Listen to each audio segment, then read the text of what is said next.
ابن حجر کہتے ہیں کہ ایک شخص کو میں نے ایک مقام پہ دیکھا،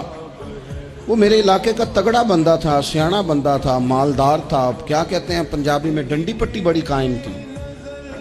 بڑا اس کا دبدبا تن تنا تھا، لیکن میں نے اسے طبیب کی دکان پر لیٹے ہوئے دیکھا تو اس کے وجود سے پیپ نکلتی تھی۔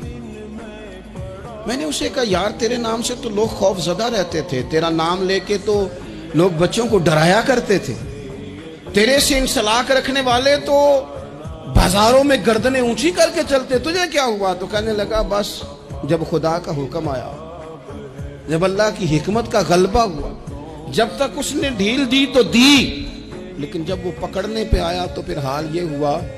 کہ ایک غریب مچھیرا مچھلیاں پکڑنے کے لیے دریا میں سارا دن بیٹھا رہا، اسے مچھلی نہ ملی، شام کو روئی پڑا کہ مالک میرے تو بچوں کے پاس کھانے کو بھی کوئی شے نہیں، تو ایک مچھلی شام کو بڑی محنت کے بعد ایک بڑی مچھلی اس کے ہاتھ لگی۔ ان دنوں نہ مچھلیاں ملتی تھی نہ گوشت ملتا تھا، وہ بیچارہ ایک مچھلی لے کے جا رہا تھا اپنے گھر کی جانب، تو سامنے اسے میں آ گیا،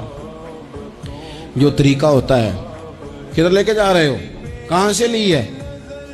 تو کہتے اس نے کہا صاحب مجھے پتا ہے آپ مجھ سے چھین لیں گے، لیکن میرے بچے صبح سے بھوکے ہیں، یہی میرا روزگار ہے، آج مجھے کچھ نہیں میسر آیا، میں نے اس مچھلی کو لیا ہے، مجھے تو بیچنے کو بھی کچھ نہیں ملا، پتہ نہیں مجھے پکانی کس طرح ہے، تو یہ ایک مچھلی میرے بچوں کی خوراک بنے گی، کل لوٹ لینا، پرسوں لوٹ لینا، تمہارا تو کام ہی لوٹنا ہے، چلو کچھ دن کے لیے ہاتھ روک لو۔ کہتے ہیں اس نے جب یہ کہا تو میں نے ایک تھپڑ مارا اور اس آدمی سے مچھلی چھین کر میں نے اسے پکڑ کے گھر لا رہا تھا، میں اس مچھلی نے، حالانکہ مچھلیاں کاٹا نہیں کرتی، کہنے لگا اس مچھلی نے ناخن پر میرے پورے پر تھوڑا سا کاٹا ہے، اور میں نے کہا کوئی بات نہیں، مچھلی ذرا بڑی تھی، اس نے کاٹ لیا، میں نے تھوڑی سی پٹی باندھی اور گھر والوں کو کہا مچھلی پکا دیں، انہوں نے پکائی کھائی، کچھ پتہ ہی نہیں تھا، 2-4 دن گزرے ہیں تو زخم آگے بڑھنے لگا ہے، طبیب کو دکھایا ہے تو اس نے کہا یہ تو انگلی کاٹنی پڑے گی، کہتا ہے وہ انگلی کٹوائی، 1 ہفتہ نہیں گزرا تھا کہ زخم آگے بڑھا،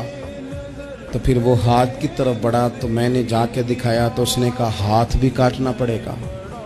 سارا بازو کٹوا چکا ہوں،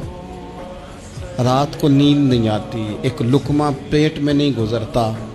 میرے بچے، میرے بھتیجے، میرے بھائی، میرے عزیز گلی گلی اس غریب کو ڈھونڈتے پھرتے ہیں جس کا نام بھی ہم کوئی نہیں جانتے، تھک گئے تلاش کر کر کے، خدا جانے کہاں چھپ گیا اللہ کی اتنی بڑی زمین میں، وہ ملتا نہیں، میں سو نہیں پاتا۔ کہنے لگے